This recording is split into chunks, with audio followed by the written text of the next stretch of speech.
On the morning of November 8th, 1519, the most powerful ruler in the Americas stepped out to welcome a stranger, not an ally, not an honored guest, not a fellow king, an invader.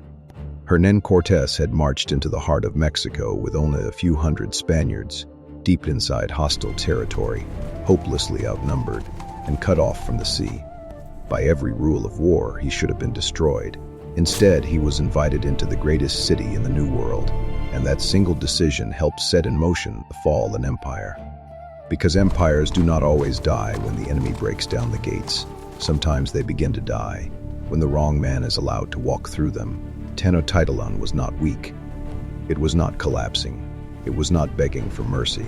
It was one of the largest and most astonishing cities on earth. And yet, on that morning, its emperor made a choice that Cortés would turn into a weapon. This is the story of how Moctezuma welcomed the danger he should have feared most, and how one meeting changed the future of an empire. To understand why that moment mattered, you have to understand what Tenochtitlan was. The Spaniards did not arrive at a ruined kingdom. They came face to face with a civilization that stunned them, a vast lake city of canals, causeways, temples, markets, and palaces. It was wealthy, organized, and powerful.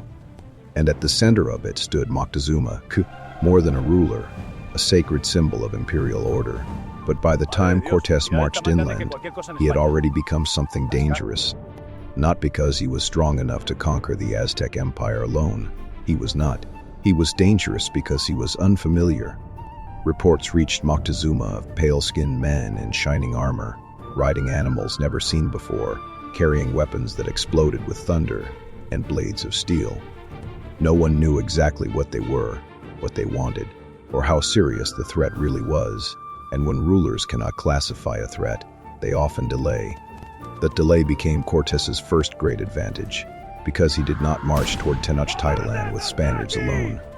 He marched with allies, peoples who hated Aztec domination, cities forced to pay tribute, enemies waiting for a chance to strike back. What looked like caution from Moctezuma looked like momentum to Cortés, and with every day that passed, the stranger from across the sea became harder to stop. Cortés understood the situation better than he should have. He knew he was outnumbered. He knew one wrong move could destroy everything. But he also knew a hesitation on the other side was making him seem larger than he really was. So he acted like a man chosen by destiny. He projected confidence he did not truly possess. He made boldness look inevitable. He even destroyed his ships, making retreat more dangerous than advance. Then came the morning of November 8th. The roads into Tenochtitlan were prepared. Nobles assembled. Ceremony defined the encounter. Moctezuma appeared in grandeur, still emperor, still majestic, still the center of power in his own world. And yet standing before him was Hernan Cortés, a man with almost no right to be there, and every intention of exploiting the moment. The two exchanged gifts. Words passed through interpreters. Respect covered suspicion.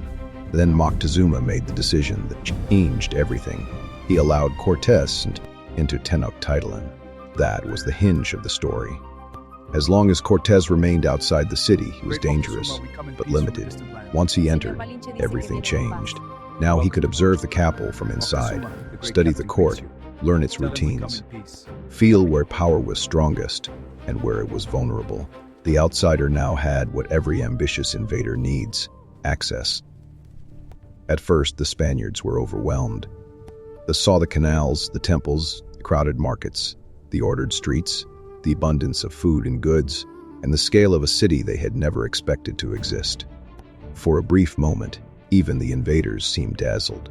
But wonder is not the opposite of conquest. Sometimes wonder becomes greed.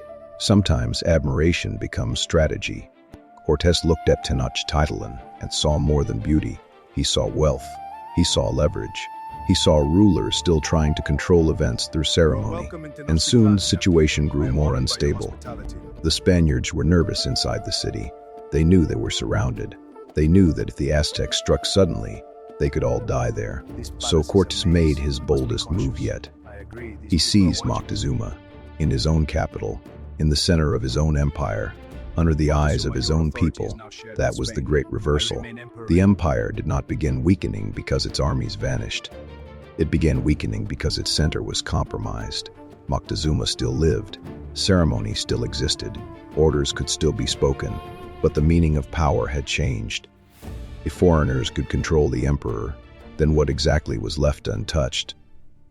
For a time, the situation held together in a tense and unnatural balance. Then it broke.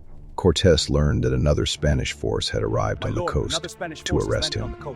Incredibly, he marched out, defeated that force, and absorbed many of those men into his own command. Again, disaster became opportunity. But while he was gone, fear, violence exploded inside Tenochtitlan. During an important Aztec religious festival, the Spaniards left behind attacked. Nobles and celebrants were killed in sacred space, and in that instant, whatever fragile possibility remained between the two sides was shattered. The city did not simply fear the Spaniards now. It hated them. When Cortes returned to fury. Moctezuma was brought out to calm his people, but by then he had not only lost freedom, he had lost authority. To the Spaniards, he was useful only if he could control the city. To many of his own people, he had become the face of humiliation. He died soon after, and with him, the empire lost more than a ruler. It lost its center. The Spaniards fled during the Night of Sorrows, suffering heavy losses as Aztec forces struck them in the darkness. For a moment it looked as if the invaders had finally gone too far, but by then, another force was already helping destroy the world Moctezuma had tried to preserve: disease. Smallpox spread through communities with terrifying power. War, political fracture, and epidemic now combined into catastrophe. So was the Aztec Empire destroyed in a single morning? Not literally. But that morning changed the logic of everything that followed. The outsider entered the capital. The emperor tried to contain the threat through ceremony. The threat used access as a weapon. The ruler became a hostage. Trust collapsed. Violence escalated. Disease arrived. And the greatest city in the Americas was dragged toward disaster. That is why this story still feels so haunting. Because the most dangerous thing Moctezuma gave Cortes was not gold. It was not hospitality. It was not respect. It was entry. And once Cortes stood inside Tenochtitlan, the fall of the Aztec Empire was no longer unthinkable. It had become possible. And sometimes in history, that is all disaster needs.